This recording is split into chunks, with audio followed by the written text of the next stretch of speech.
Assalamualaikum warahmatullahi wabarakatuh. Kami dari kelompok 6 akan menjelaskan materi tentang artikel yang berjudul komunikasi.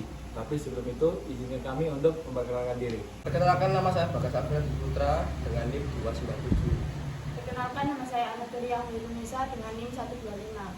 Perkenalkan, saya Yasa Sarisatin Fitri Ningtyas dengan nomor NIM 293. Perkenalkan, nama saya Lisa Amelia Sari dengan nomor NIM 298. Perkenalkan, nama saya Muhammad Firita Fikul Hakim dengan nomor NIM 282.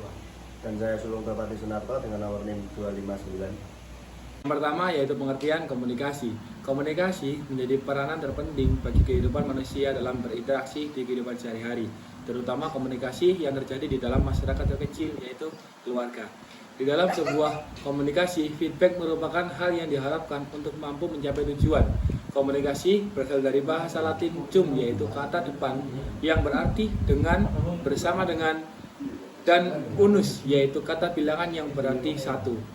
Istilah komunikasi dalam bahasa Inggris yaitu communication dari bahasa Latin communicatus yang mempunyai arti berbagai atau menjadi milik bersama. Komunikasi diartikan sebagai proses sharing di antara pihak-pihak yang melakukan aktivitas. Definisi komunikasi secara umum adalah suatu proses pembentukan, penyampaian, penerimaan dan pengelolaan pesan yang terjadi dalam diri seorang dan atau di antara dua atau lebih dengan tujuan tertentu. Definisi tersebut memberikan beberapa pengertian pokok, yaitu komunikasi adalah suatu proses mengenai pembentukan, penyampaian, penerimaan dan pengelolaan pesan. Setiap penakluk komunikasi dengan demikian akan melakukan 4 tindakan, yaitu membentuk, menyampaikan, menerima dan mengelola pesan. Keempat tindakan tersebut lazimnya terjadi secara berurutan.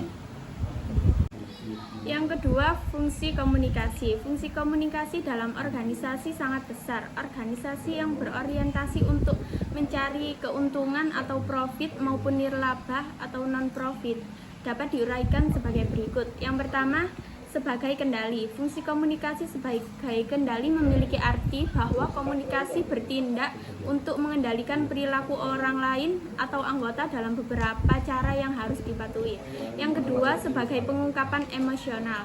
Komunikasi memiliki peranan dalam mengungkapkan perasaan-perasaan kepada orang lain, baik itu senang, gembira, kecewa, tidak suka, dan lainnya.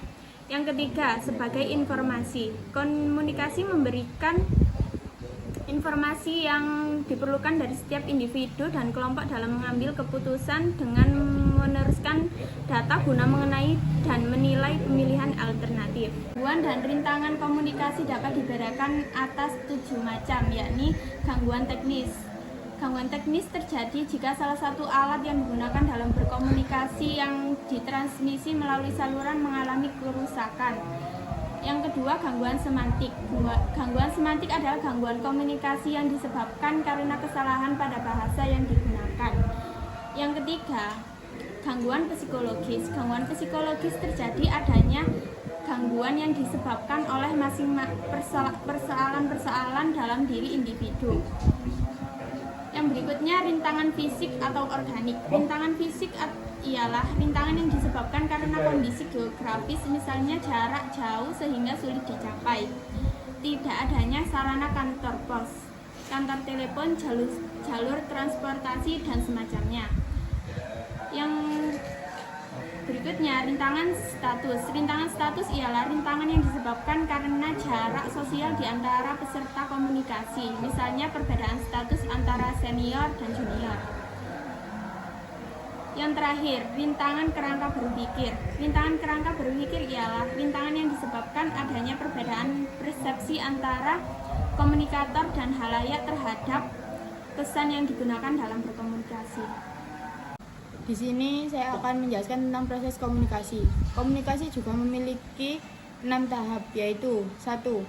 Pengirim mempunyai suatu ide atau gagasan sebelum proses penyampaian pesan dapat dilakukan.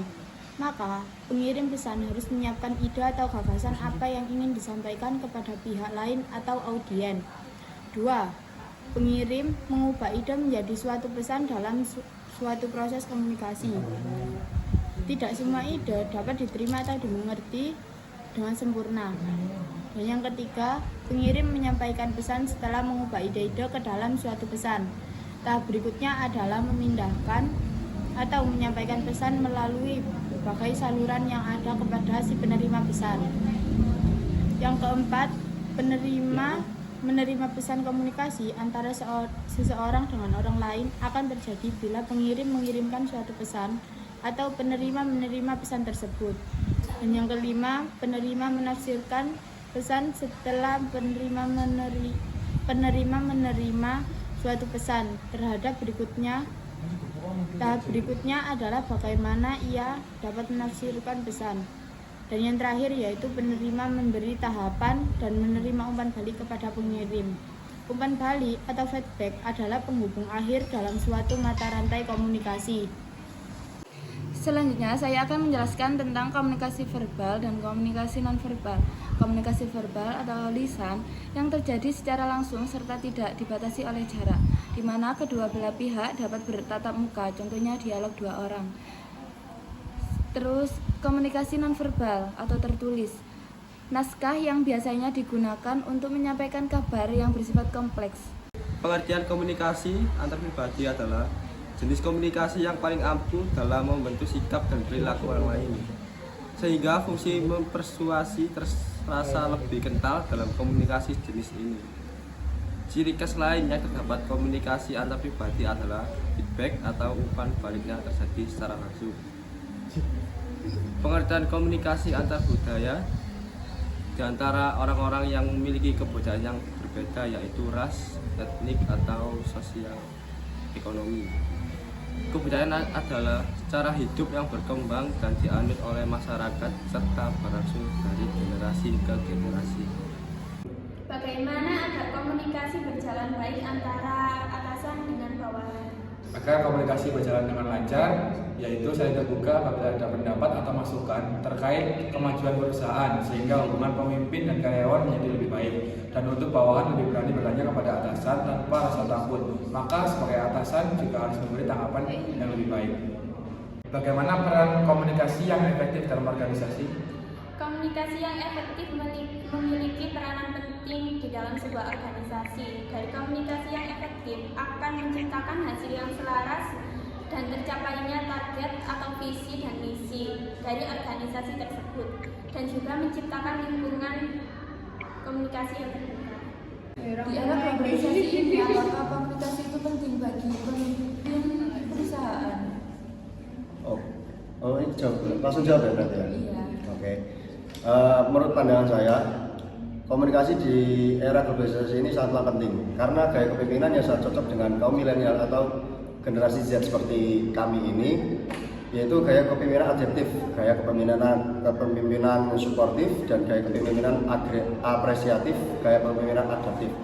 Yaitu adalah gaya kepemimpinan yang dapat menyesuaikan diri dengan berbagai kondisi dan situasi apapun. Jadi benar-benar di era globalisasi ini sangatlah penting saling berkomunikasi satu sama lain, apalagi tentang perusahaan dan perekonomian. Sekian, terima kasih. Oke, untuk pertanyaan selanjutnya, bagaimana cara berkomunikasi antar pribadi yang akan terjadi pada suatu perusahaan? Baik, pandangan saya ada dua sifat komunikasi, yaitu sifat penerimaan. Dalam komunikasi antar pribadi, pengirim telah akrab dengan komunikasi sehingga terciptalah keterbukaan antara kedua belah pihak. Yang kedua, sifat pesannya. Dalam komunikasi antar pribadi, pesan bersifat pribadi dan cenderung tidak formal atau kaku. Sekian penjelasan materi dari kelompok kami. Kurang lebihnya kami mohon maaf. Wassalamualaikum warahmatullahi wabarakatuh.